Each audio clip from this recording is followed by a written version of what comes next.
President Trump is days away from delivering his State of the Union address, and his speech comes at a moment of deep division, challenges to core elements of his agenda, friction with allies abroad, and questions about the balance of power here in Washington. Joining me tonight to discuss this and more, Peter Baker is Chief White House Correspondent for The New York Times. Eugene Daniels is a senior Washington correspondent and a co-anchor of The Weekend at MS Now.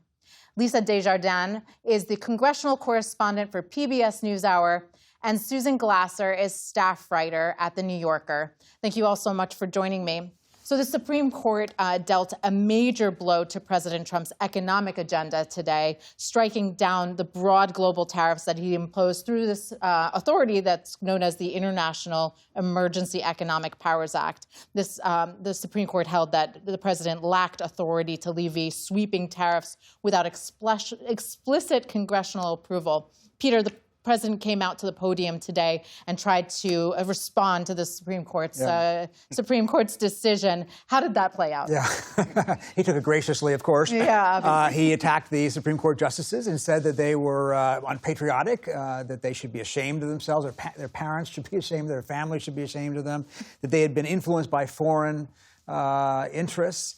It's a kind of reaction we shouldn't be surprised by, but not the kind of reaction we normally see from a president toward a Supreme Court ruling. And he sees the Supreme Court as a political body. He doesn't see it as a judicial body in that sense. They're supposed to rule for me because I appointed them. He gives that impression about the three justices he put on there, two of whom went against him today, Amy Coney Barrett and Neil Gorsuch.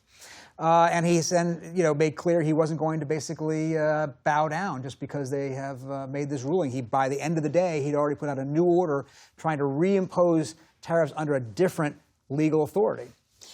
So he said today that because he couldn't use that legal authority, he would impose 10% tariffs on countries around the world using different authorities. He actually took to Truth Social around the same time that he was at the podium, a post through his account.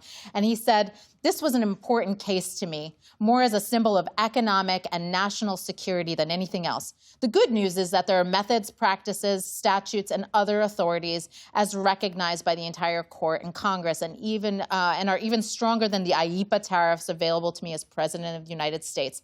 So, Susan, obviously he's looking for workarounds here. Yeah, I mean, the Supreme Court was very clear. That's not how our system is supposed to work. And I think that's really powerful. If you read these decisions, you know what's supposed to happen in a situation like this?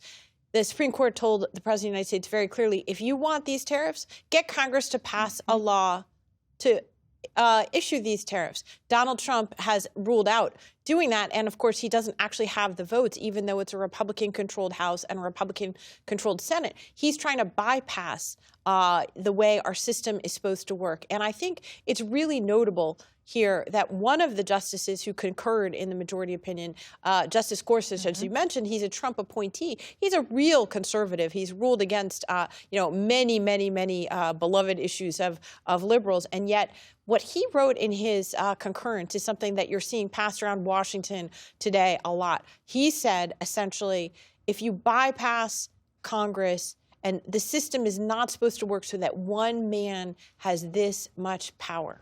I mean, talk to me also about the way that the president has used this as basically a central tool in dealing with countries' allies and adversaries alike, imposing tariffs on India because it was buying Russian oil and for other reasons as well, imposing it on European allies because he wanted to compete on steel and aluminum. I mean, it's sweeping.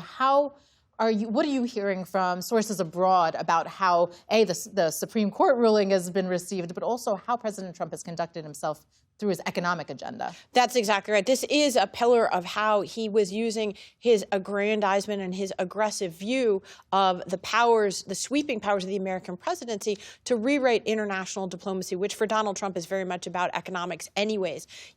Europeans are already so terrified about the unraveling of our decades-long alliance, that there was real questions as recently as last weekend, the Munich Security Conference, is this an alliance where the United States has gone so far off the rails. Are there checks and balances left in the system? And I think there'll be a little bit of relief that, okay, it seems that the Supreme Court is still at a certain point willing to step in and check and balance. But the fact that Trump immediately then is trying to circumvent the Supreme Court's ruling, and let's be clear, that's what he's doing. He is trying to circumvent the court's ruling, and that's going to unleash a whole new wave of uncertainty in the economic markets. It creates turmoil, by the way, that is affecting not just the United States, but other countries around the world that we're connected to. So again, it's a sign of Donald Trump's chaos affecting not just Americans, but people all over the world. It's not really just a question of circumventing the court's ruling, right, Lisa? Like, we've seen a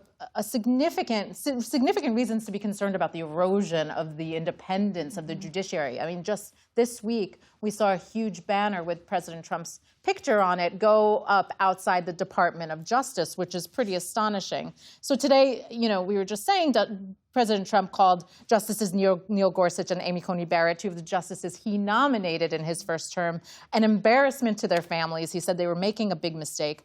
You cover the Hill. You know, how are these attacks being received, particularly among Republicans who do believe, in essence, of the independence of the judiciary and other branches? Somewhere in Fitbit headquarters, they are noticing heart rates going up among Republicans wearing those watches. I think that Republicans right now are concerned about their ability not just to hold the House, but really to have even a close margin in the House because things are not going the way they need Trump to be. Charming Trump, not angry Trump. We'll get into that in the State of the Union. But when it comes to tariffs, Susan mentioned that our allies are terrified about what this means, the unraveling of like the European alliances.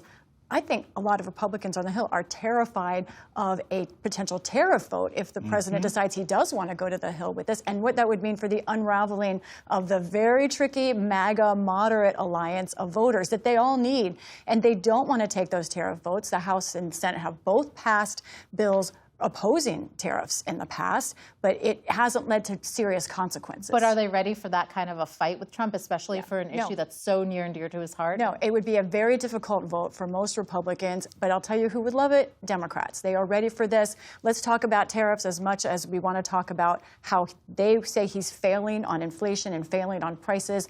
They think this is a good example of an economic agenda failing, and Republicans have to figure out their message. Okay, so Eugene, in 2025, economic growth slowed compared to the year before. And economists say it was largely driven by President Trump's tariffs, as well as the government shutdown that we saw in the fall. Many economists believe that tariffs are hurting the country.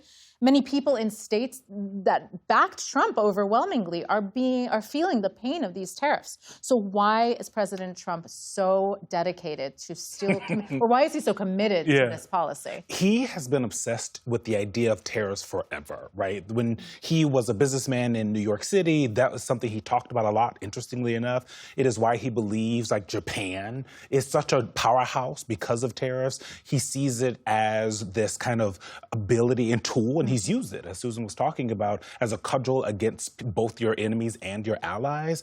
And that's why when I talk to Republicans, I'm sure you have too, who are like, oh, if the Supreme Court will just get rid of these tariffs, everything will be fine. Well, maybe we won't get us, we can move on. That is not what's going to happen. It was never what was going to happen. Donald Trump truly believes that this is a way to do economics. And when you look at his kind of economic plan, this is kind of it, right? Like there hasn't been other bills that he's been trying to pass. They passed the one reconciliation bill. They keep talking about maybe they're working on something else, but there's no real movement on that. They would say tax cuts. Right, exactly, tax cuts. Extending the tax cuts, they'd say. Right, so give more money to wealthy corporations and individuals and make everyday people pay more money. I thought it was very interesting on the politics today that you had J.B. Pritzker, the governor of Illinois, sending Donald Trump, it was almost a Trumpian-like gesture, right? He sent him an invoice. He said, okay, I'd like you to pay back the people of my state for all the money that they had to pay extra for goods and services as a result last year of your tariffs. Because the politics of this is on Democrats' side. Like, when you look at how voters think about tariffs, they don't like tariffs. It's not Republicans don't like tariffs, Democrats don't like tariffs, independents don't like the concept of tariffs because they understand that the connection between their prices going up and President Trump signing these executive orders. But President Trump always says short-term pain, long-term gain. You know, that's kind of his mantra on the campaign trail. But, you know, Voters don't economists- think like that. They have bills. I mean,